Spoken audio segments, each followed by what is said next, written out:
Halo sahabatku. Selamat datang kembali di channel Jeritan Hati, tempat kita menyaksikan bagaimana takdir berputar, di mana pengorbanan tersembunyi jauh lebih berharga daripada harta yang terlihat.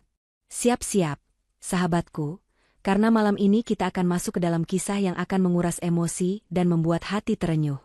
Bayangkan, seorang anak yang diam-diam menanggung beban kehancuran keluarga, harus menerima tamparan keras di depan umum dari ibu yang ia selamatkan. Apa yang terjadi ketika semua hinaan dan amarah Bu Lastri mencapai puncaknya, dan putri yang dicap tidak berguna, Sisil, membalikan keadaan dengan satu rahasia besar? Sebelum kita mulai, yuk buktikan kehadiranmu. Like video ini, subscribe ke channel Jeritan Hati agar kamu tidak ketinggalan setiap babak dramatisnya, dan jangan lupa komen di bawah dengan nama, asal kota, dan hadir. Mari kita saksikan bersama. Apakah harga diri bisa dibayar dengan uang? Dan bagaimana cinta sejati seorang anak akhirnya mengungkap kebenaran yang memilukan? Malam itu, jam sudah menunjukkan pukul 11 lewat, tetapi lampu di ruang kerja Pak Bobi masih menyala terang. Bukan karena Pak Bobi sedang sibuk, melainkan karena Sisil baru saja menyelesaikan sesi bersih-bersih rutin yang selalu ia lakukan setiap malam di rumah besar itu. Rumah yang megah, yang selalu terlihat sempurna dari luar, tetapi belakangan terasa dingin dan sunyi di dalamnya, terutama sejak Bu Lastri mulai intensif mengkritik segala sesuatu yang dilakukan Sisil.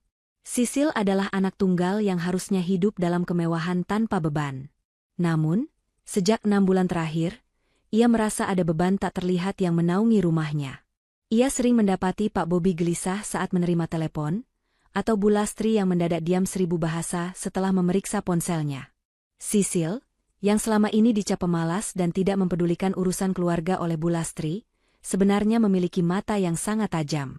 Ia mengamati setiap kerutan di dahi Pak Bobi, dan setiap perubahan nada bicara Bu Lastri. Sambil mengelap meja kerja Pak Bobi yang terbuat dari kayu jati mahal, tangan Sisil tak sengaja menyentuh sebuah flash disk yang tersembunyi di balik tumpukan buku tebal tentang investasi. Benda kecil itu terasa asing. Pak Bobi adalah tipe orang yang sangat rapi dan tidak pernah meninggalkan barang elektronik sekecil apapun di tempat terbuka. Sisil merasa ada dorongan kuat yang tidak bisa ia abaikan. Ia meraih flash disk itu, memasukkannya ke dalam saku piyamanya, dan segera meninggalkan ruangan, memastikan pintu tertutup rapat seperti semula. Sisil masuk ke kamarnya, mengunci pintu, dan menyalakan laptop yang jarang ia gunakan. Jantungnya berdebar kencang. Rasa bersalah karena melanggar privasi Pak Bobi bercampur dengan rasa penasaran yang menusuk. Ia memasukkan flash disk tersebut. Hanya ada satu folder di dalamnya, dinamai dokumen _lama. Sisil membuka folder itu. Di dalamnya terdapat puluhan file PDF dan spreadsheet. Kebanyakan adalah laporan keuangan yang terlihat rumit, tetapi satu file menarik perhatian Sisil, perjanjian pinjaman jaminan aset Wijaya Corp PDF. Sisil mengklik file tersebut. Matanya langsung terbelalak. Judul di bagian atas dokumen itu jelas tertulis, Perjanjian utang dengan jaminan seluruh aset Wijaya Corp. Wijaya Corp adalah perusahaan keluarga yang didirikan oleh kakek Sisil, ayah Bu Lastri, dan kini dikelola oleh Pak Bobi. Angka yang tertera sebagai total pinjaman hampir membuat Sisil terjatuh dari kursinya. Nilainya puluhan miliar. Namun, yang lebih mengejutkan adalah tanggal pembuatan perjanjian itu. Itu dibuat setahun yang lalu, jauh sebelum Sisil melihat gejala kegelisahan orang tuanya. Sisil melanjutkan membaca. Yang membuat seluruh tubuhnya dingin adalah bagian yang menjelaskan alasan utang tersebut. Dana itu bukan digunakan untuk investasi atau pengembangan perusahaan, melainkan untuk menutupi kerugian besar yang disebabkan oleh proyek ambisius kakek Sisil dari pihak Bu Lastri yang gagal total di luar negeri. Seluruh transaksi ini, dari pinjaman hingga kegagalan proyek, dilakukan secara rahasia dan tanpa sepengetahuan Bu Lastri ataupun Pak Bobi pada saat itu.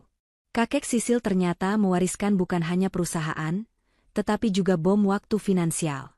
Sisil teringat. Seminggu setelah tanggal perjanjian itu dibuat, kakek Sisil meninggal dunia karena serangan jantung mendadak. Dokumen itu menunjukkan bahwa kakek Sisil telah menandatangani perjanjian tersebut sebagai upaya terakhir untuk menutupi kebangkrutan yang tak terhindarkan, dengan harapan Pak Bobi bisa mencarikan dana segar lain sebelum jatuh tempo, tanpa harus melibatkan Bu Lastri dan mempermalukannya. Sisil menemukan beberapa email di folder yang sama. Email dari pihak pemberi pinjaman kepada Pak Bobi sangat mendesak, menanyakan kapan pembayaran cicilan pertama yang telah jatuh tempo akan dilakukan. Email terbaru, bertanggal 2 hari yang lalu, berisi surat peringatan merah yang menyebutkan bahwa jika pembayaran tidak dilakukan dalam waktu 2 minggu, seluruh aset Wijaya Corp, termasuk rumah yang mereka tempati, akan disita. Sisil membeku. Bu Lastri dan Pak Bobi hidup di atas jurang. Rumah megah ini, mobil-mobil mewah, bahkan pesta ulang tahun Bu Lastri yang akan datang, semua hanyalah fasad di atas tumpukan utang yang siap meledak. Sisil mengerti mengapa Pak Bobi terlihat sangat tertekan. Pak Bobi berusaha melindungi Bu Lastri dari kenyataan pahit, bahwa ayahnya telah menghancurkan masa depan mereka. Sisil mematikan laptop dan mencabut flash disk itu. Ia terduduk di lantai kamar yang dingin. Semua ejekan dan hinaan Bu Lastri selama ini terasa seperti serbuk debu. Bu Lastri mencela Sisil karena ia merasa Sisil tidak berbuat apa-apa, tidak menghasilkan uang, dan hanya menghabiskan harta yang Bu Lastri yakini masih melimpah. Sementara di balik pintu ruang kerja ayah, Sisil menemukan kenyataan yang berbeda. Ia kini memegang rahasia yang dapat membuat Bu Lastri menangis histeris. Keesokan paginya, saat sarapan, Sisil melihat kelelahan yang nyata di mata Pak Bobi. Bu Lastri duduk tegak di seberangnya, membahas rencana pesta ulang tahunnya yang fantastis. Aku ingin semua kolega penting datang, Sisil. Kau juga harus dandan yang rapi, jangan seperti gembel, cibir Bu Lastri tanpa menatap Sisil. Sisil hanya mengangguk. Ia tidak marah. Hatinya justru dipenuhi ketenangan yang aneh. Ketenangan seorang prajurit yang tahu bahwa ia harus berperang sendirian. Sisil tahu ia tidak bisa memberitahu Bu Lastri sekarang. Itu hanya akan menghancurkan Bu Lastri dan menimbulkan kekacauan yang akan mempercepat penyitaan. Ia harus bertindak cepat. Sisil adalah lulusan terbaik di jurusannya. Ia cerdas, tetapi ia memilih untuk tidak bekerja di perusahaan keluarga karena ingin mencari jalannya sendiri, sebuah pilihan yang selalu dicela Bu Lastri. Kini, saatnya tiba. Sisil harus menggunakan kecerdasannya, bukan untuk dirinya sendiri, tetapi untuk menyelamatkan dua orang yang tidak tahu bahwa mereka sedang berjalan di tepi tebing. Sambil menghabiskan kopinya, Sisil membuat keputusan. Ia akan mencari cara untuk melunasi utang puluhan miliar ini, sendirian. Ia tahu ia memiliki satu kartu truf, aset pribadi yang selama ini ia sembunyikan dari semua orang. Aset yang ia dapatkan dari warisan nenek dari pihak Pak Bobi yang tidak pernah disetujui Bu Lastri dan dibiarkan Sisil kelola secara mandiri. Sisil tahu, menjual aset itu akan menghilangkan satu-satunya jaminan masa depannya yang aman, tetapi jika perusahaan keluarga hancur, masa depan mereka semua juga akan hancur. Sisil memilih untuk berkorban. Pagi itu, Sisil bertindak dengan kecepatan dan ketenangan yang tidak pernah disangka oleh Bu Lastri atau Pak Bobi. Pikiran Sisil kini dipenuhi oleh angka, tenggat waktu, dan strategi yang harus ia lakukan dalam waktu 2 minggu, sebelum surat peringatan merah itu berubah menjadi surat penyitaan. Ia telah menganalisis dokumen pinjaman dan menyadari bahwa utang puluhan miliar itu harus dilunasi secara penuh, bukan dicicil, karena klausul darurat yang dibuat oleh kakek Sisil dari pihak Bu Lastri. Sisil segera menghubungi Mbak Karina, seorang notaris kepercayaan yang dikenalnya melalui aliansi bisnis neneknya dulu. Sisil dan Karina memiliki hubungan profesional yang sangat rahasia.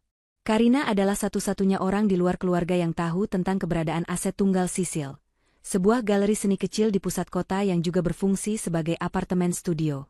Aset ini adalah warisan dari nenek Sisil dari pihak Pak Bobi yang memberikannya langsung atas nama Sisil, jauh dari campur tangan Bu Lastri yang saat itu sedang sangat keras menentang hobi seni Sisil.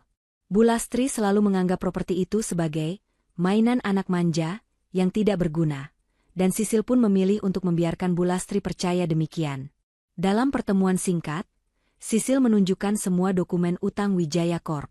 Ekspresi Karina berubah menjadi sangat prihatin.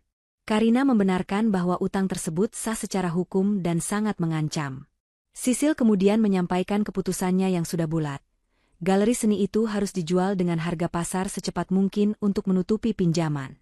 Karina, aku butuh uang tunai secepatnya. Aku tidak peduli dengan Marin, yang penting prosesnya bersih dan cepat. Dan yang terpenting, Bu Lastri dan Pak Bobi tidak boleh tahu. Sama sekali tidak boleh, tegas Sisil. Karina sempat mencoba menahan. Sisil, ini satu-satunya jaminan masa depanmu, nak. Puluhan miliar itu bukan uang kecil. Kenapa kamu harus mengorbankan asetmu untuk utang yang dibuat oleh mendiang kakekmu tanpa sepengetahuan siapapun? Tanyanya lembut. Sisil hanya tersenyum tipis. Senyum yang tidak mencerminkan kehangatan, melainkan tekad baja. Jika kapal ini tenggelam, kita semua tenggelam. Aku lebih memilih menenggelamkan satu perahu kecilku, daripada melihat kapal besar Pak Bobi dan Bu Lastri karam. Ini bukan soal uang, Karina, ini soal menjaga kehormatan ayah dan ibu, jawab Sisil. Karina mengerti. Sebagai notaris yang menjunjung etika, ia segera mengaktifkan jaringan pembelinya yang terpercaya. Proses penjualan galeri itu harus dilakukan dalam mode senyap, menghindari sorotan media atau gosip dari kolega bisnis. Sisil terpaksa menghabiskan waktu berjam-jam di luar rumah, bertemu dengan calon pembeli dan mengurus berkas-berkas. Ini adalah alasan baru yang membuat Bu Lastri semakin curiga dan marah. Saat Sisil kembali ke rumah larut, Bu Lastri sudah menunggu di ruang tamu, wajahnya ditekuk dan matanya menyala. Dari mana saja kau, Sisil? Kenapa ponselmu tidak bisa dihubungi? Kau tahu sebentar lagi pesta ulang tahun ibu? Seharusnya kau membantuku mengurus daftar tamu, bukan keluyuran tidak jelas. Semprot Bu Lastri tanpa basa-basi. Sisil meletakkan tasnya dengan tenang. Saya ada urusan, Bu. Urusan yang penting. Sisil tidak bisa mengatakan lebih dari itu. Urusan penting apa? Menggambar? Melukis di studio bututmu itu? Sisil, sadar. Kau sudah dewasa. Kau ini anak tunggal, pewaris. Seharusnya kau sibuk di kantor, bukannya bergaul dengan orang-orang seni yang tidak jelas masa depannya. Nada suara Bu Lastri meninggi.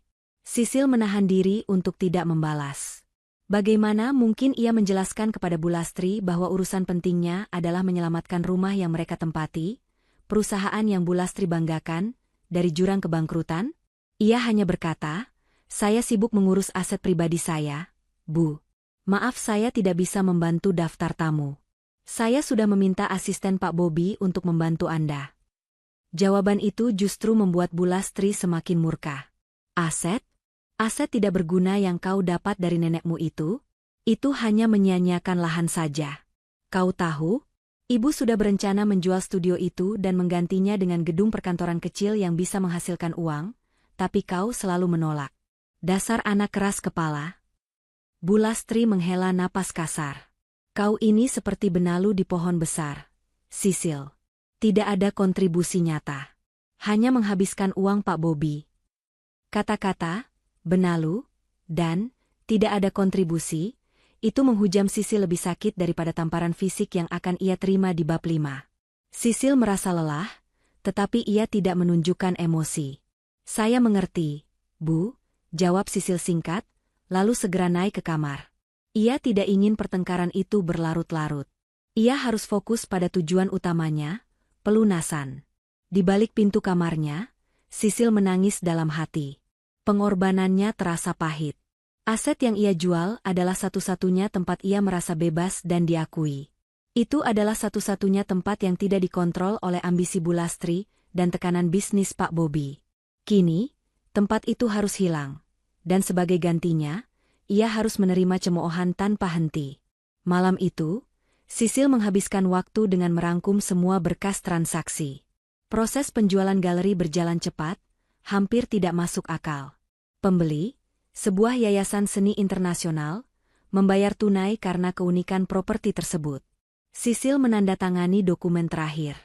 Puluhan miliar telah berpindah tangan. Keesokan harinya, Sisil tidak langsung menyerahkan uang itu kepada Pak Bobi.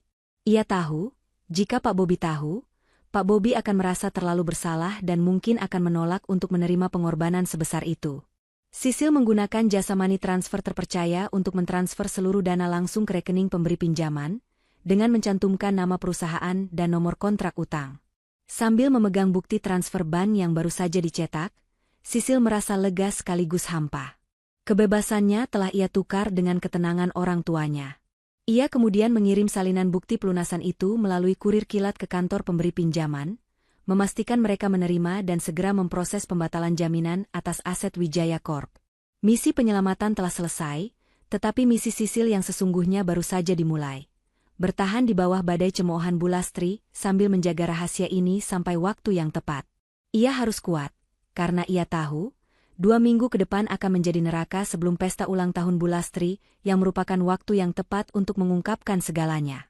Ia memilih untuk menyimpan amarahnya, menyimpan kekecewaannya, dan menyimpannya sebagai senjata di hari ia benar-benar membutuhkan. Setelah pelunasan utang yang dilakukan Sisil secara rahasia, rumah itu memang terasa lebih tenang, tetapi ketenangan itu hanya bersifat finansial. Secara emosional, hubungan Sisil dengan Bu Lastri justru memasuki fase yang paling dingin dan penuh tekanan. Sejak Sisil menjual asetnya, ia tidak lagi memiliki studio yang menjadi tempat pelariannya. Ia terpaksa berada di rumah hampir sepanjang waktu, dan ini berarti ia harus menghadapi kritik Bu Lastri setiap saat. Selama 6 bulan, Sisil menjalani kehidupan ganda. Di satu sisi, ia adalah putri yang dicap tidak berguna, pemalas, dan tidak tahu diri oleh Bu Lastri. Di sisi lain, ia adalah penyelamat diam-diam yang bekerja keras di belakang layar. Uang penjualan asetnya tidak hanya digunakan untuk melunasi utang pokok, tetapi Sisil juga menggunakan sisa dana yang sangat minim untuk menutupi beberapa biaya operasional perusahaan yang mendesak, yang bahkan Pak Bobi sendiri tidak sanggup menutupinya tanpa meminjam lagi. Sisil melakukan ini dengan sangat hati-hati, memastikan semua transaksi tampak seperti bantuan keuangan dari kolega lama Pak Bobi, sehingga tidak ada yang curiga. Bu Lastri, yang kini merasa perusahaan aman karena tidak ada lagi panggilan telepon mengancam dari bank, tentu saja karena Sisil sudah melunasinya, kembali ke mode arogansinya yang lama. Ia tidak pernah tahu bahwa ia sedang menikmati buah dari pengorbanan terbesar putrinya. Bagi Bu Lastri, ketenangan yang baru ini adalah hasil dari kehebatan Pak Bobi dalam mengelola krisis, atau mungkin karena keajaiban. Ia sama sekali tidak menghubungkannya dengan Sisil. "Sisil, lihat dirimu," kata Bu Lastri suatu sore, saat Sisil sedang membaca buku di teras. "Di usia 25 tahun, kau masih saja membaca hal-hal yang tidak menghasilkan uang. Lihat putri-putri teman ibu. Mereka sudah menjadi manajer, sudah punya bisnis sendiri. Kau hanya sibuk mengurus hal-hal tidak penting. Kau tidak pernah bisa diandalkan." Sisil menutup bukunya dengan pelan. Ia sudah terlatih untuk menelan kata-kata itu. "Saya sedang mencari inspirasi, Bu." "Itu penting untuk proses kreatif," jawab Sisil tenang. "Proses kreatif? Memangnya melukis dan membaca bisa melunasi tagihan?" "Ingat, Sisil, Ibu dan Pak Bobi tidak akan selamanya hidup. Kau harusnya belajar mengurus perusahaan, bukan melamun. Kau ini pewaris tunggal, tapi kelakuanmu seperti anak yang tidak punya masa depan," ejek Bu Lastri sambil berlalu. Setiap malam, Sisil menggunakan waktu yang ia miliki untuk memantau keadaan Wijaya Corp dari jauh. Ia mengakses beberapa laporan keuangan yang Pak Bobi simpan secara online, dengan izin Pak Bobi yang mengira Sisil hanya ingin belajar sedikit. Sisil melakukan analisis risiko, membandingkan pemasukan dan pengeluaran, dan bahkan secara anonim mengirimkan beberapa saran strategis kepada Pak Bobi melalui email perusahaan. Pak Bobi sering memuji ide-ide anonim tersebut di depan Bu Lastri, mengatakan bahwa itu adalah bantuan dari malaikat penyelamat bisnis. Sisil hanya tersenyum dalam hati. Pada bulan kelima setelah pelunasan, tekanan mencapai puncaknya. Bu Lastri semakin fokus pada persiapan pesta ulang tahunnya yang ke-50. Ia ingin pesta itu menjadi yang termegah, sebuah pertunjukan status sosial yang sempurna. "Sisil, besok kau harus ikut ibu memilih gaun," perintah Bu Lastri di meja makan. "Maaf, Bu, saya tidak bisa. Besok saya ada janji penting," kata Sisil. Janji penting yang dimaksud Sisil adalah bertemu dengan investor kecil yang ia yakinkan untuk menyuntikkan modal ke salah satu proyek Wijaya Corp yang sempat macet, demi membantu menyehatkan perusahaan secara bertahap. Janji apa lagi? Apa yang lebih penting dari menemani ibu? Kau pikir gaun ini murah? Kau pikir pesta ini bisa berjalan sendiri? Kau selalu mementingkan dirimu sendiri, Sisil. Kau tidak pernah memikirkan bagaimana cara ibu menjaga reputasi di depan semua kolega. Kau selalu menjadi penghambat. Bu Lastri mulai marah. "Ini benar-benar penting, Bu. Ini menyangkut komitmen saya." Sisil berusaha mencari kata yang netral. "Komitmen? Komitmen apa yang kau punya? Kau tidak punya pekerjaan tetap, Sisil. Kau tidak punya tanggung jawab. Satu-satunya komitmenmu adalah menjadi anak yang berbakti pada orang tua, dan itu saja kau gagal total. Teriak Bu Lastri, suaranya mulai menarik perhatian pelayan di dapur. Kau sungguh mengecewakan. Kau lebih memilih urusan penting, tak jelasmu itu daripada ibu. Kau tahu? Ibu curiga kau ini menghamburkan uang di belakang Pak Bobi. Jujur saja, kau ini sedang apa di luar sana? Tuduhan menghamburkan uang itu membuat Sisil nyaris meledak. Ia baru saja menjual satu-satunya asetnya, menghabiskan energinya, dan menanggung utang puluhan miliar tanpa diketahui siapapun. Dan sekarang ia dituduh menghamburkan uang. Rasa pahit itu membuat Sisil ingin sekali membongkar semua rahasia saat itu juga. Tetapi ia menahan diri. Ia tahu pesta ulang tahun Bu Lastri adalah panggung yang sempurna, dan mengungkapkannya di sana akan memberikan dampak terbesar, bukan hanya bagi Bu Lastri, tetapi bagi semua orang yang meremehkannya. Saya jamin, Bu, saya tidak menghamburkan uang Pak Bobi. Sebaliknya, saya sedang bekerja keras, jauh lebih keras dari yang Anda bayangkan. Sisil berkata dengan nada rendah, mengandung ancaman yang tak terucapkan. Kerja keras? Haha. Bu Lastri tertawa sinis. Seorang seniman miskin yang bekerja keras, mengalahkan seorang pengusaha sukses? Jangan mimpi. Kau selalu bicara besar, Sisil. Buktikan pada ibu kalau kau memang punya kontribusi. Tunjukkan. Tapi sampai saat itu tiba, jangan pernah mengharapkan ibu mengakui usahamu yang tidak jelas itu. Kau bahkan tidak bisa diandalkan untuk hal sesederhana daftar tamu pesta ibu. Bu Lastri bangkit dan meninggalkan meja makan dengan langkah kaki yang dihentak-hentakkan. Sisil menatap piringnya yang dingin. 6 bulan di bawah tekanan, dihina, dicemooh, dan dianggap remeh. Setiap kata tajam Bu Lastri adalah harga yang harus ia bayar untuk lunasan utang puluhan miliar itu. Sisil tahu, saatnya untuk mengakhiri sandiwara ini semakin dekat. Ia hanya perlu menahan diri sedikit lagi. Pesta itu akan menjadi malam penentuan, di mana Sisil akan membalikan semua tawa sinis menjadi keheningan dan air mata. Hari yang dinanti-nantikan Bu Lastri akhirnya tiba. Ballroom Hotel Bintang 5 itu dihiasi dengan megah, memancarkan aura kemewahan yang selalu dipertahankan oleh Wijaya Corp, seolah-olah tidak ada awan gelap utang puluhan miliar yang pernah menggantung di atas kepala keluarga mereka. Pesta ulang tahun emas Bu Lastri harus menjadi simbol kesuksesan, sebuah pameran bahwa keluarga mereka tak tersentuh oleh masalah finansial. Bu Lastri mengenakan gaun malam yang berkilauan, berjalan di antara para tamu dengan senyum paling lebar dan paling palsu yang pernah Sisil lihat. Sisil datang terlambat, sengaja. Ia muncul setelah sebagian besar tamu penting, termasuk para kolega bisnis utama Pak Bobi, sudah berkumpul. Sisil mengenakan gaun sederhana yang kontras dengan kemewahan Bu Lastri, tetapi justru menonjolkan aura elegan yang tenang. Penampilannya memancarkan kepercayaan diri yang aneh, seolah ia membawa rahasia besar yang tidak diketahui siapapun di ruangan itu. Begitu melihat Sisil, Bu Lastri langsung menarik tangannya dengan cengkeraman keras. Sisil, kenapa kau baru datang? Ibu sudah bilang untuk tampil sempurna hari ini. Kau ini seperti tidak menghargai usaha ibu. Kau tahu betapa pentingnya pesta ini untuk networking Pak Bobi? Desis Bu Lastri nyaris tanpa suara. Maaf, Bu. Tadi ada urusan mendadak yang harus saya selesaikan sebelum bisa fokus ke pesta ini. Jawab Sisil datar, tatapannya tenang. Urusan mendadak yang dimaksud Sisil adalah memastikan bahwa semua dokumen pelunasan utang dari pihak pemberi pinjaman sudah sah dan tidak dapat ditarik kembali. Sisil bahkan telah menerima surat resmi pembatalan jaminan aset perusahaan, yang kini ia simpan rapat-rapat. Bu Lastri tidak peduli. Ia segera menarik Sisil ke meja utama, di mana beberapa kolega penting Pak Bobi sedang berbincang. Bu Lastri mulai menyombongkan kehebatan Wijaya Corp. Ya, Pak Danu, kami baru saja menyelesaikan proyek besar. Investasi kami berjalan sangat mulus. Tentu saja, perusahaan kami selalu berdiri kokoh, kata Bu Lastri dengan bangga, melirik Sisil sekilas dengan tatapan meremehkan. Tentu saja, kami hanya khawatir dengan generasi muda kami. Sisil ini anak tunggal, tapi dia lebih suka dunia seni yang tidak jelas.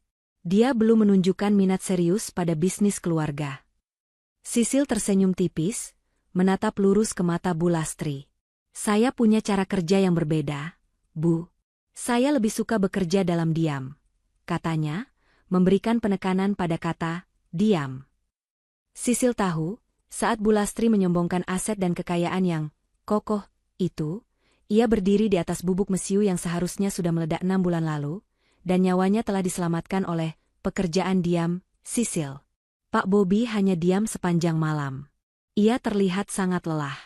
Ia tidak tahu Sisil telah melunasi utang itu, tetapi ia sudah mengirimkan surat permohonan penundaan terakhir ke pihak Leasing. Ia berpikir, ketenangan yang mereka nikmati malam ini hanyalah keberuntungan sesaat. Setiap kali Bu Lastri menyebutkan kata aset atau kekayaan, Pak Bobi merasa perutnya mual, diliputi rasa bersalah karena telah menyembunyikan kebenaran tentang utang kakek Sisil dari Bu Lastri. Ia tidak menyadari bahwa masalah itu sudah selesai tanpa sepengetahuannya. Beberapa tamu, termasuk Om Hartono yang merupakan adik ipar Bu Lastri dan selalu iri pada kekayaan mereka, ikut menyindir Sisil. Hahaha. Sisil, kau seharusnya seperti keponakanku, sudah jadi direktur di usiamu. Kau tahu, anak seniman biasanya tidak praktis. Uang itu penting, nak. Jangan sampai asetmu hilang begitu saja, sindir Om Hartono. Sisil hanya menyesap minumannya. Tentu, Om Hartono. Saya sangat mengerti arti penting uang. Terkadang, uang bukan hanya untuk membeli, tapi juga untuk melindungi. Jawab Sisil. Kata, melindungi, itu terasa seperti peringatan rahasia yang hanya ia dan Pak Bobi, secara tidak langsung, yang tahu artinya. Semakin larut malam, Bu Lastri semakin sombong dan agresif dalam mengkritik Sisil. Ketika acara pemotongan kue tiba, Bu Lastri mengambil mikrofon. Terima kasih semua sudah datang. Pesta ini adalah bukti bahwa Wijaya Corp berdiri tegak dan tak tergoyahkan. Saya ingin berterima kasih pada Pak Bobi atas kerja kerasnya. Dan untuk putri saya, Sisil, Bu Lastri berhenti sebentar, menatap Sisil dengan tatapan dingin. Saya harap di tahun-tahun mendatang, Sisil akan lebih dewasa, lebih bertanggung jawab, dan berhenti melakukan hal-hal yang tidak jelas. Ibu tidak ingin punya anak yang hanya menjadi beban dan mempermalukan keluarga di depan kolega. Ibu butuh anak yang bisa diandalkan, Sisil, bukan anak yang hanya tahu menuntut. Kata-kata terakhir Bu Lastri itu menusuk jauh ke ulu hati Sisil. Menuntut? Sisil tidak pernah menuntut. Ia justru memberikan seluruh masa depannya untuk melunasi utang keluarga. Ia merasa bahwa kata-kata ini bukan lagi kritik, melainkan pengkhianatan emosional terhadap pengorbanannya yang senyap. Sisil tahu, momen yang ia tunggu-tunggu telah tiba. Saat Bu Lastri turun dari panggung, ia mendekati Sisil yang berdiri diam. Kau dengar, Sisil? Ubah dirimu sebelum terlambat. Desis Bu Lastri penuh amarah karena Sisil lagi-lagi menolak permintaannya untuk berfoto bersama rekan bisnis penting yang baru saja datang. Sisil membalas tatapan Bu Lastri tanpa gentar. Ia menunggu, membiarkan kemarahan Bu Lastri mendidih, siap menghadapi badai yang akan datang. Pesta megah ini hanyalah panggung terakhir di atas jurang, dan Sisil siap meledakkan panggung tersebut.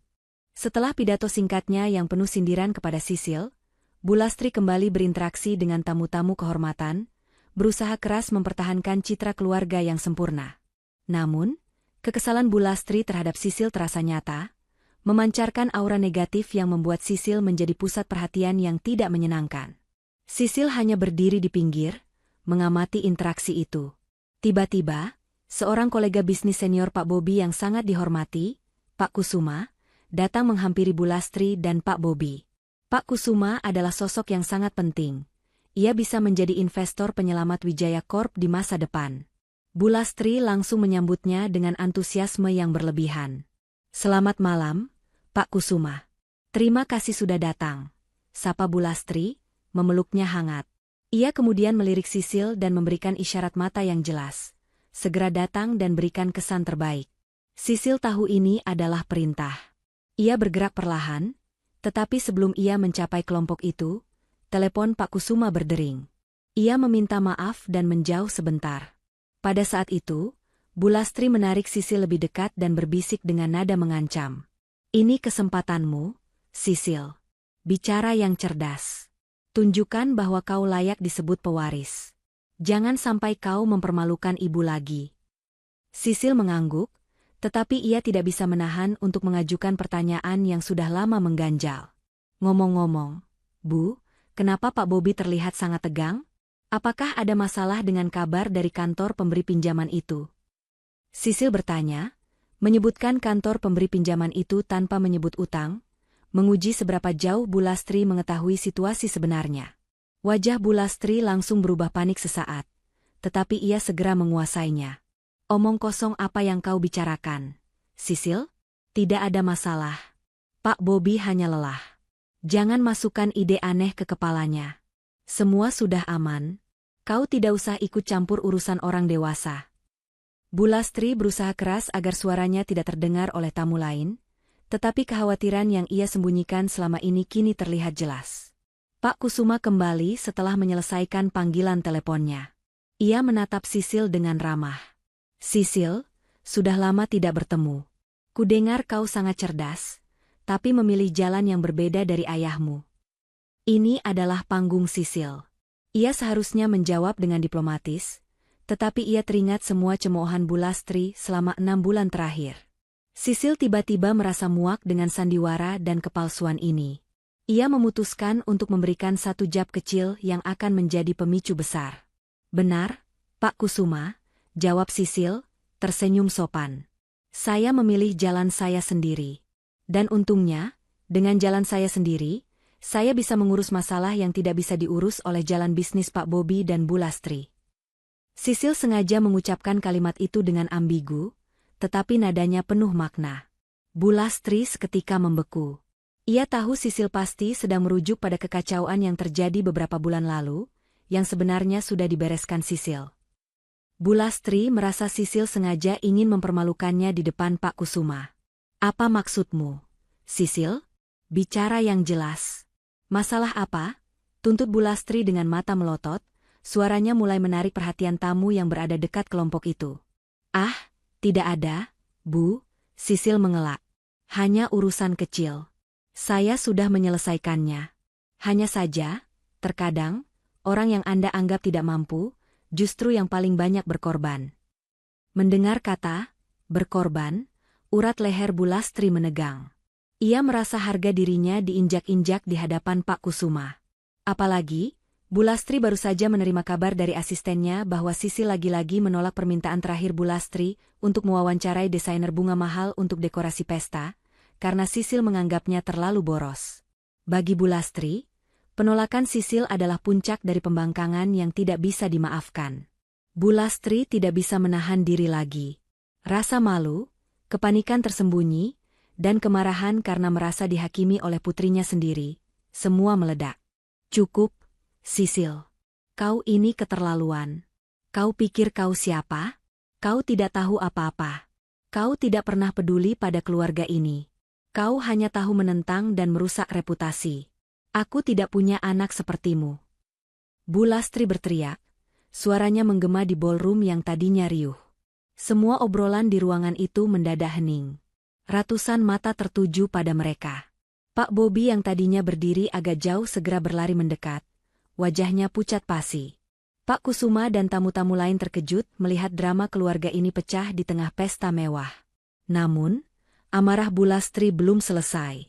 Dalam keadaan emosi yang meluap, didorong oleh rasa malu yang sangat besar, tangan Bu Lastri terangkat tinggi. Plak! Suara tamparan itu terdengar keras, membelah keheningan ballroom. Pipi Sisil langsung memerah. Sisil merasakan panas yang membakar, bukan hanya di kulitnya, tetapi di seluruh jiwanya. Hinaannya di depan umum, kini diikuti oleh kekerasan fisik. Air mata Sisil mulai menggenang, mendesak keluar dari sudut matanya. Ia merasakan semua pengorbanannya, semua hinaan yang ia telan selama 6 bulan terakhir, terangkum dalam satu tamparan yang memalukan ini. Seluruh tubuhnya bergetar. Sisil bisa saja membiarkan air mata itu jatuh, menangis, dan berlari, menjadi korban yang dibenarkan. Tetapi Sisil menahan diri. Ia tidak akan membiarkan air mata itu memvalidasi amarah Bu Lastri yang tidak berdasar. Mata Sisil yang tadinya penuh kesedihan, kini berubah menjadi keras, dipenuhi tekad yang dingin. Ini adalah batasnya. Sisil tahu, saatnya untuk melawan balik, bukan dengan tamparan fisik, tetapi dengan kebenaran yang jauh lebih menyakitkan. Ratusan pasang mata tertuju pada Sisil dan Bu Lastri. Keheningan mencekam menyelimuti ballroom mewah itu, bahkan musik yang tadinya mengalun lembut kini terhenti seolah ikut terkejut. Pipi Sisil terasa panas membara, tetapi Sisil berdiri tegak, membiarkan rasa sakit itu menjadi bahan bakar amarahnya yang tertahan. Sisil menahan air matanya, tidak membiarkan satu tetes pun jatuh. Sisil tidak akan membiarkan dirinya terlihat lemah. Ia tahu, momen ini adalah panggung terakhir dari sandiwara yang ia mainkan selama 6 bulan. Pak Bobi yang baru saja tiba di dekat mereka, berusaha meraih tangan Bu Lastri, suaranya bergetar. "Ibu, sudah, jangan begini, kendalikan dirimu." Pak Bobi panik, bukan hanya karena drama itu, tetapi karena ia khawatir Sisil akan membalas dan memperburuk keadaan finansial mereka, yang Pak Bobi yakini masih terancam. Ia tidak tahu bahwa krisis itu sudah berlalu. Bu Lastri terlihat syok dengan tindakannya sendiri, tetapi ia terlalu malu untuk mundur. Ia menunjuk Sisil dengan jari gemetar. "Kau lihat, dia tidak punya rasa hormat. Anak macam apa kau, Sisil? Kau merusak pesta ibu. Kau selalu menjadi sumber masalah," teriak Bu Lastri, berusaha menutupi rasa malu dan penyesalan sesaatnya dengan kemarahan yang lebih besar. Sisil menatap mata Bu Lastri tanpa berkedip. Dalam sekejap, semua hinaan, cemoohan, dan pengorbanan yang ia lakukan selama ini melintas di benaknya. Pengorbanan untuk melindungi kehormatan Bu Lastri kini dibalas dengan penghinaan paling memalukan di depan umum. Sisil merasa cukup. Sisil tidak bergerak ke arah Bu Lastri. Sisil membalikkan badannya sedikit, memandangi meja hidangan utama yang terletak beberapa langkah di sampingnya. Di atas meja panjang itu, tersaji minuman mewah dan menara sampahnya yang tinggi, simbol dari kesombongan finansial Bu Lastri. Dengan gerakan yang tenang namun penuh tenaga, Sisil menggeser tangannya, meraih ujung taplak meja putih yang tebal. Sisil menariknya dengan satu sentakan keras dan cepat. Gedebuk. Suara pecahan kristal, botol, dan hidangan yang berhamburan ke lantai marmer memecah keheningan ballroom. Meja hidangan itu terbalik, menara sampahnya yang mahal roboh, dan lantai berubah menjadi genangan minuman dan serpihan kaca. Suara itu begitu menggelegar sehingga seluruh ruangan, yang tadinya hanya terdiam, kini benar-benar membeku dalam keheningan total. Reaksi Sisil yang ekstrim dan tak terduga ini benar-benar membuat tamu-tamu terperangah. Mereka tidak menyangka putri yang dicap pendiam dan lemah itu akan melakukan perlawanan fisik yang merusak. Keheningan yang terjadi setelahnya lebih dalam dan lebih mematikan daripada yang sebelumnya. Orang-orang saling pandang, mencoba membaca apa yang akan terjadi selanjutnya. Bu Lastri dan Pak Bobi sama-sama terkejut. Wajah Bu Lastri yang tadinya merah karena marah, kini berubah menjadi putih pasi karena ketakutan dan rasa malu yang mendadak. Ia tidak takut pada kerusakan materialnya, tetapi ia takut pada reaksi Sisil yang tiba-tiba meluap. Ia takut Sisil akan mengungkapkan aib keluarga, apalagi ia baru saja menampar Sisil. "Sisil, apa yang kau lakukan? Kau gila." Bu Lastri hanya bisa berbisik, suaranya nyaris hilang. Sisil melepaskan taplak meja yang kini ada di tangannya. Ia kembali berdiri tegak, menghadap Bu Lastri dan kerumunan tamu yang membisu. Sisil tidak terlihat menyesal sedikitpun. Matanya berkilat tajam. Sisil telah membalikkan meja, dan kini ia siap membalikkan alur cerita yang selama ini dimainkan oleh Bu Lastri. Sisil melangkah maju, melewati pecahan kaca. Langkahnya lambat dan berwibawa, jauh dari kesan anak manja yang dicap Bu Lastri. Semua mata mengikuti gerakannya. Sisil kini berdiri sangat dekat di depan Bu Lastri. "Ya, Bu Lastri," suara Sisil terdengar rendah, tenang, tetapi tajam menusuk, jauh lebih mematikan daripada teriakan. "Saya gila. Saya memang gila. Gila karena selama ini saya diam dan membiarkan Anda menghina saya di depan semua orang." Pak Bobi berusaha memegang lengan Sisil, memohon. "Nak, jangan bicara lagi. Jangan rusak semua ini." Pak Bobi memohon, berpikir Sisil akan membongkar masalah keuangan. Sisil mengibaskan tangan Pak Bobi dengan lembut tetapi tegas. "Tidak, Pak. Saya harus bicara. Malam ini adalah batasnya. Saya tidak akan membiarkan Bu Lastri lagi-lagi menampar dan berteriak bahwa ia tidak punya anak seperti saya, terutama setelah semua yang saya lakukan untuk keluarga ini." Sisil menarik napas panjang. Wajahnya yang memar akibat tamparan Bulastri kini menjadi pusat dari seluruh perhatian. Momen pembekuan ini adalah waktu Sisil, dan Sisil siap menggunakan keheningan ini untuk menyampaikan kebenaran yang akan menghancurkan kesombongan Bulastri selamanya. Keheningan setelah Sisil membalikan meja terasa semakin berat, ditimpali oleh aroma minuman mahal yang tumpah dan kilauan pecahan kaca di lantai. Seluruh tamu, termasuk para kolega senior, kini tidak lagi peduli pada kemewahan pesta. Mereka hanya ingin tahu apa yang akan dikatakan Sisil. Ini bukan lagi pesta ulang tahun, melainkan sidang terbuka keluarga yang disaksikan ratusan pasang mata. Sisil berdiri tegak di hadapan Bulastri yang wajahnya pucat pasi. Sisil tahu, saat ini ia harus menahan dorongan untuk berteriak atau memaki. Pembalasan yang sesungguhnya adalah kebenaran yang diucapkan dengan ketenangan yang menghancurkan. Sisil menatap Bulastri dalam-dalam, lalu Sisil mengalihkan pandangannya ke seluruh ruangan.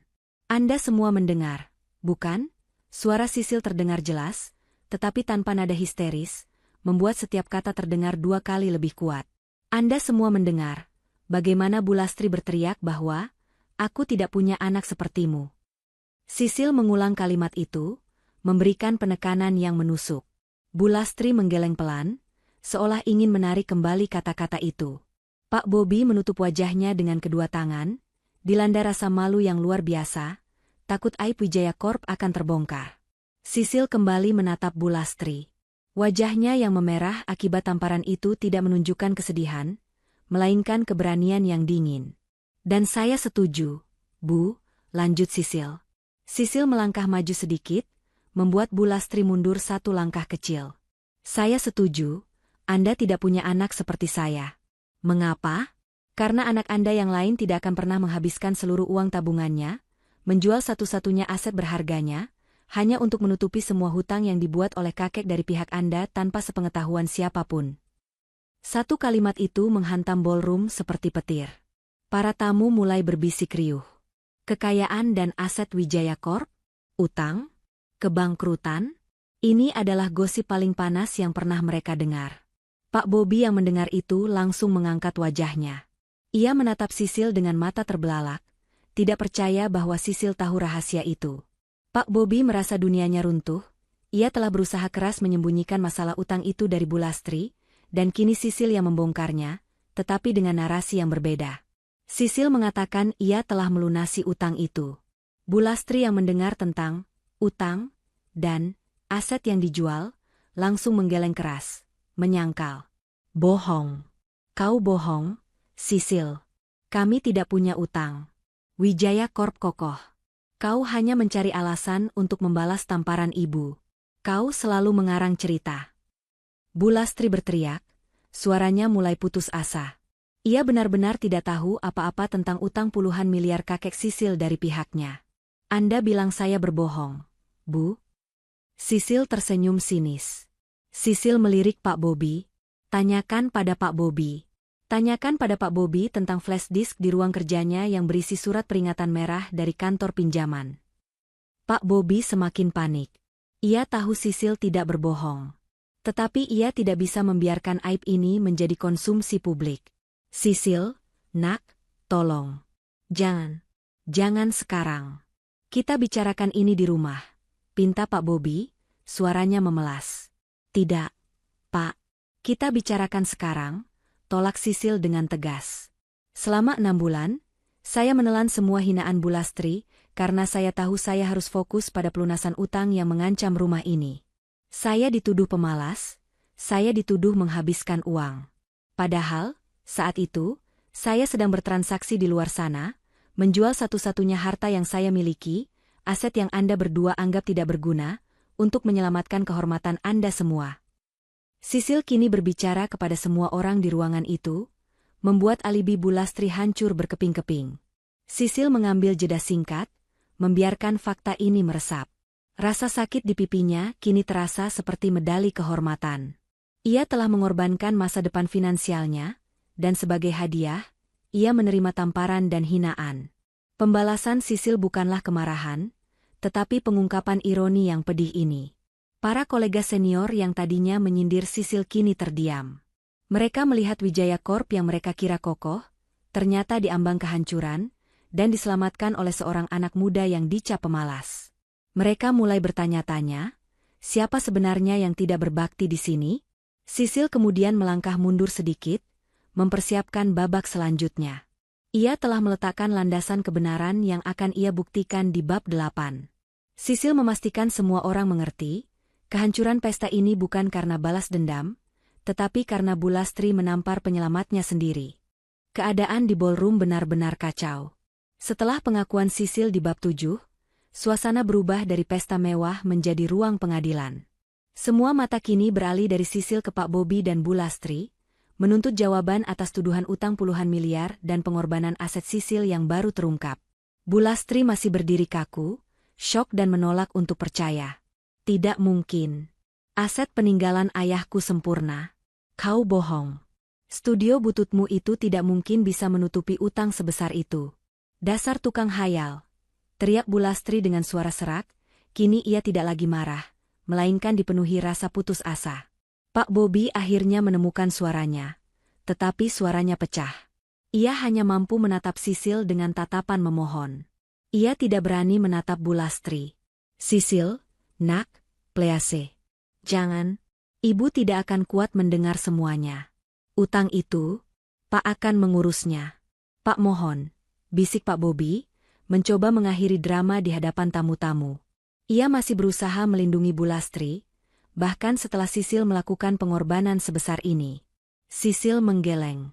Sudah terlambat untuk melindungi, Pak. Melindungi adalah apa yang saya lakukan selama 6 bulan ini. Sekarang, saatnya kebenaran diucapkan. Sisil kemudian melakukan langkah yang membuat semua orang semakin terkejut. Sisil berjalan melewati pecahan kaca ke arah tas tangannya yang ia letakkan di kursi, di dekat meja yang terbalik. Ia mengeluarkan sebuah amplop tebal berwarna coklat, menjaganya agar tetap terlihat jelas di tangan Sisil. Sisil berjalan kembali ke tengah kerumunan, berhenti tepat di samping meja yang terbalik, tempat tadi pecahan kristal dan hidangan berhamburan. Sisil meletakkan amplop itu di atas permukaan meja yang kini miring. Anda ingin bukti, Bu? Anda bilang saya tukang hayal? Anda bilang saya pembohong? Sisil menunjuk amplop coklat itu. Di dalam amplop ini ada bukti yang Anda butuhkan. Pertama, salinan surat perjanjian utang yang ditemukan di flash disk Pak Bobi. Kedua, surat resmi penjualan Galeri Cahaya Senja, aset pribadi saya satu-satunya yang Anda anggap studio butut dan tidak berguna. Sisil menarik napas. Dan yang paling penting, Sisil mengambil satu lembar kertas yang sudah ia siapkan, melambaikannya di udara, lalu meletakkannya di samping amplop. Ini adalah bukti transfer pelunasan penuh utang puluhan miliar itu, langsung ke rekening kantor pinjaman, dan yang ini, surat resmi pembatalan jaminan aset Wijaya Corp. Ruangan itu hening, tetapi kali ini keheningan yang dipenuhi oleh kejanggalan dan ketidakpercayaan. Mereka semua tahu Sisil tidak bisa main-main dengan dokumen resmi seperti itu di hadapan banyak kolega bisnis. Semua mata, termasuk mata Om Hartono yang iri, terpaku pada dokumen di atas meja yang terbalik. Bulastri kini benar-benar kehilangan kata-kata. Ia melihat Sisil bukan lagi sebagai putrinya yang lemah, melainkan sebagai sosok yang asing, tangguh, dan sangat berkuasa. Sisil adalah seorang pahlawan yang tidak pernah ia hargai. Pak Bobi tidak bisa menahan diri lagi. Ia mendekati meja itu, meraih surat pembatalan jaminan itu, dan membacanya dengan cepat. Air mata Pak Bobi mulai menetes. Benar, Sisil, kau. Pak Bobi tidak sanggup menyelesaikan kalimatnya. Ia hanya bisa memeluk surat itu erat-erat ke dadanya. Pak Bobi akhirnya menyadari bahwa ketenangan finansial yang mereka nikmati selama 6 bulan terakhir bukan karena keberuntungannya, melainkan karena pengorbanan rahasia Sisil. Melihat reaksi Pak Bobi, kebohongan Bulastri runtuh seketika. Ia terhuyung mundur, mencoba meraih amplop itu, tetapi ia terlalu gemetar. Salah satu tamu, seorang kolega dekat Pak Bobi, yang tadinya menyimak dari kejauhan, kini berjalan maju. Ia melihat sekilas dokumen yang dipegang Pak Bobi dan mengangguk, membenarkan. Utang itu memang ada, Bulastri. Kami di kalangan bisnis tahu Wijaya Corp sempat limbung karena masalah warisan lama kakekmu. Kami semua menunggu penyitaan itu terjadi. Tapi, kami semua terkejut saat tahu jaminan itu dicabut. Ternyata, Sisil yang melakukannya, kata kolega itu, menatap Sisil dengan takjub dan penuh hormat. Semua orang kini melihat kebenaran yang tidak terbantahkan. Bu Lastri bukan hanya menampar putrinya, ia menampar penyelamat kehormatan dan kekayaannya. Pesta kemewahan yang ia adakan adalah perayaan di atas pondasi yang baru saja dibeli kembali dengan aset tunggal Sisil. Sisil berdiri tegak, membiarkan Bu Lastri mencerna semua kejutan itu. Saya melakukannya, Bu. Dengan aset yang Anda anggap tidak berguna. Saya melakukannya agar Anda tidak perlu menanggung malu karena ayah Anda. Saya melakukannya agar Pak Bobi tidak stres dan jatuh sakit.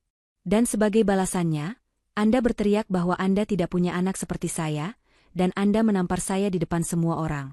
Kata Sisil, suaranya kini dipenuhi kesedihan yang mendalam. Sisil telah memenangkan pertarungan kebenaran ini, tetapi ia kehilangan sesuatu yang jauh lebih berharga. Rasa hormat dan kasih sayang ibu yang tulus. Ballroom yang tadinya riuh kini benar-benar senyap. Kehadiran dokumen-dokumen resmi di atas meja yang terbalik, terutama surat pembatalan jaminan, telah mengubah alur cerita secara drastis. Sisil bukan lagi anak yang dicela, melainkan pahlawan yang disalahpahami, dan Bu Lastri adalah tokoh antagonis yang baru saja menampar penyelamatnya sendiri. Aura kesombongan Bu Lastri hancur lebur di hadapan ratusan tamu. Bu Lastri berdiri terpaku. Ia menoleh ke Pak Bobi yang masih memeluk surat pelunasan itu. Air mata mengalir di pipi Pak Bobi bukan karena kesedihan, melainkan karena rasa lega dan bersalah yang tak tertahankan. Bu Lastri melihat ketulusan air mata Pak Bobi, dan ia akhirnya menyadari bahwa semua yang dikatakan Sisil adalah kebenaran yang pahit. Suaminya telah menyembunyikan kebenaran utang itu, tetapi Sisil telah melunasi semuanya. Kepala Bu Lastri terasa pusing. Ia teringat semua kata-kata tajam yang ia lontarkan kepada Sisil selama 6 bulan terakhir. Pemalas, benalu, tidak berguna, anak yang memalukan. Kata-kata itu kini berbalik menghantamnya dengan kekuatan 1000 kali lipat. Ia telah menghina, mencemooh, dan pada puncaknya, menampar, orang yang menjual seluruh masa depannya demi menjaga kehormatan nama keluarga. Bu Lastri tidak lagi berteriak. Ia berjalan perlahan, kakinya gemetar, mendekati tumpukan dokumen itu. Ia meraih surat penjualan galeri. Nama Yayasan Seni Internasional itu tertera jelas sebagai pembeli. Bu Lastri tahu, yayasan itu hanya mau membayar harga tunai tertinggi untuk karya seni dan properti yang bernilai historis. Aset Sisil yang ia anggap remeh ternyata bernilai puluhan miliar, dan merupakan kunci penyelamat mereka. Pada titik itu, semua pertahanan Bu Lastri runtuh. Ia menjatuhkan surat itu dan menjatuhkan diri berlutut di lantai marmer yang dingin, di antara pecahan kaca dan noda minuman. Ia tidak peduli pada gaun mahalnya atau pandangan tamu. Ia hanya melihat pada Sisil. Sisil. Suara Bu Lastri pecah, dipenuhi penyesalan. Ampuni ibu, nak, ibu. Ibu tidak tahu. Ibu buta. Air mata Bu Lastri mulai mengalir deras, membasahi lantai. Ini adalah air mata penyesalan yang tulus, bukan lagi air mata drama. Ia meraih ujung gaun Sisil, tetapi Sisil diam saja, tidak menolak, tetapi juga tidak merespons. Sisil hanya menatap lurus ke bawah, membiarkan Bu Lastri melalui momen pengakuan dosanya. Selama ini ibu pikir ibu yang paling berjuang. Ibu pikir ibu yang paling berkorban untuk menjaga nama baik keluarga. Bu Lastri terisak. Ternyata kau yang melakukannya, Sisil. Kau menjual satu-satunya asetmu. Kau kehilangan tempat berlindungmu, demi melindungi ibu dari rasa malu karena ayah ibu sendiri. Dan apa yang ibu berikan padamu? Hinaan, tamparan. Ibu bahkan berteriak tidak punya anak sepertimu. Bu Lastri mengangkat wajahnya yang basah oleh air mata, menatap Sisil dengan mata memohon. Tamparan itu tidak sebanding dengan rasa sakit yang ibu rasakan sekarang. Nak, ibu malu. Ibu gagal menjadi seorang ibu yang baik. Ibu telah menampar malaikat penyelamat kami. Pak Bobi yang melihat istrinya menangis histeris di lantai, juga mendekat. Ia menarik Bu Lastri ke pelukannya, tetapi Bu Lastri menolak, ia hanya ingin memeluk Sisil. Bu Lastri mencoba meraih kaki Sisil, gerakan yang melambangkan sujud permohonan maaf yang sesungguhnya. Maafkan ibu, Sisil, maafkan ibu. Bu Lastri mengulanginya berkali-kali, suaranya kini hanya berupa bisikan pedih. Para tamu yang menyaksikan momen dramatis ini merasa terharu. Mereka melihat kehancuran harga diri yang berujung pada penyesalan yang mendalam. Mereka melihat bagaimana Sisil, dengan keheningan dan kebenaran, telah memenangkan segalanya tanpa harus membalas tamparan fisik. Sisil akhirnya memejamkan mata, membiarkan semua emosinya keluar. Ia tidak lagi menahan air mata. Air mata yang keluar bukanlah air mata kesedihan, melainkan air mata kelegaan. Lega karena kebenaran akhirnya terungkap, dan lega karena ia melihat penyesalan tulus di mata Bu Lastri. Sisil mengulurkan tangannya, menyentuh bahu Bu Lastri yang bergetar. Sisil tahu, pengakuan dan air mata ini adalah harga yang harus dibayar Bu Lastri atas semua hinaannya, dan harga itu sudah terbayar lunas. Setelah momen pengakuan dan permohonan maaf Bu Lastri yang mengharukan, keheningan di ballroom akhirnya pecah, bukan oleh bisikan gosip, melainkan oleh kelegaan dan simpati. Sisil perlahan menarik Bu Lastri berdiri. Bu Lastri memeluk Sisil erat-erat, tangisnya tak terbendung. Sisil membalas pelukan itu, membiarkan rasa sakit dari tamparan tadi menghilang dalam pelukan pertobatan tulus seorang ibu. Pak Bobi mendekat, memeluk kedua wanita yang paling ia cintai, menyesali bahwa ia telah membiarkan sandiwara ini berlangsung begitu lama. Para tamu yang menyaksikan, terutama kolega bisnis, diam-diam mulai meninggalkan pesta. Mereka tidak lagi melihat Wijaya Corp sebagai simbol kekayaan, melainkan sebagai cerita tentang pengorbanan dan cinta keluarga sejati. Mereka telah menyaksikan kejatuhan dan kebangkitan Sisil dalam satu malam. Keesokan paginya, rumah terasa sunyi. Sisil duduk di ruang tamu, ditemani secangkir teh. Bu Lastri turun dari tangga, wajahnya terlihat lelah tetapi sorot matanya berbeda.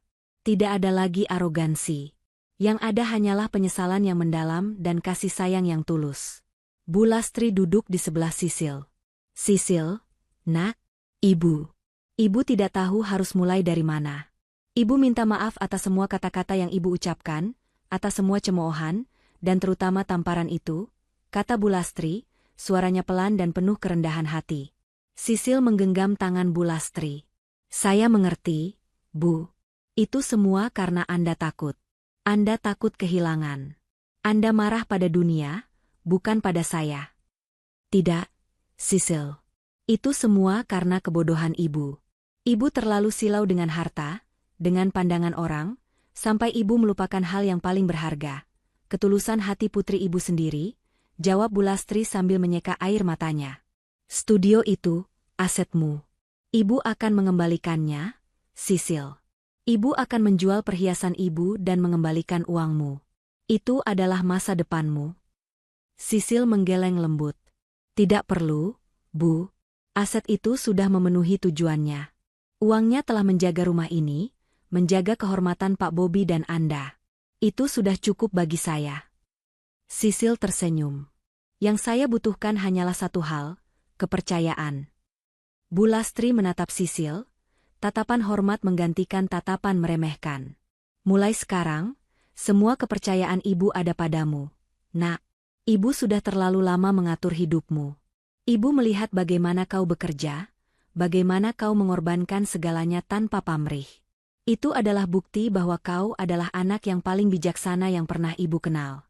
Ambillah kendali atas dirimu, atas masa depanmu.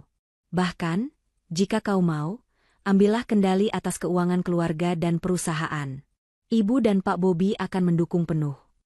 Pak Bobi yang baru saja bergabung, mengangguk setuju. Benar, nak, kau telah menyelamatkan kami. Kau yang tahu angka-angka itu lebih baik dari kami. Pak percaya penuh padamu. Mendapat restu dan pengakuan penuh dari kedua orang tuanya adalah kemenangan sejati bagi Sisil, jauh lebih bernilai dari aset yang ia jual. Sisil tahu, tawaran untuk mengambil alih keuangan itu tulus, tetapi ia menolaknya dengan sopan.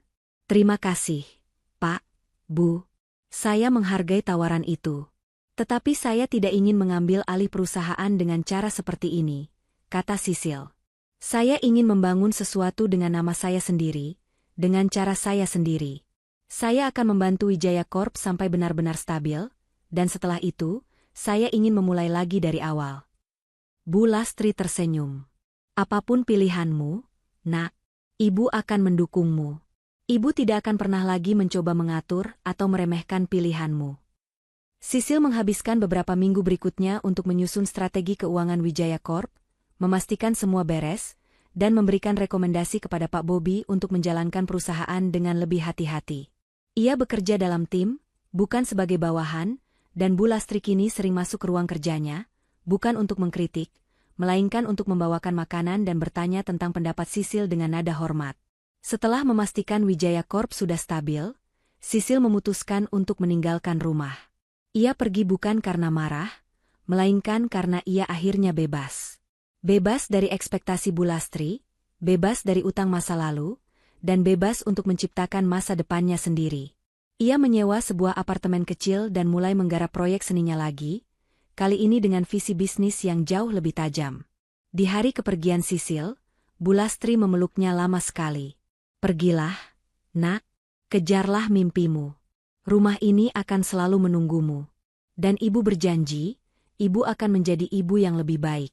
Kami sangat bangga padamu." Sisil tersenyum. Ia tidak lagi peduli pada kekayaan atau status sosial. Ia telah mendapatkan yang paling berharga, ketenangan sejati dan cinta kasih ibu yang tulus. Ia pergi dengan hati yang ringan, mengetahui bahwa ia telah menyelamatkan kehormatan keluarganya, dan kini ia siap membuka pintu yang baru untuk dirinya sendiri, dengan kepala tegak, dan tanpa beban utang masa lalu. Jangan pernah menilai pengorbanan dan ketulusan seseorang dari seberapa banyak suara yang ia buat. Seringkali, orang yang paling diam dan diremehkan adalah penyelamat terbesar yang menyimpan cinta dan kekuatan sejati.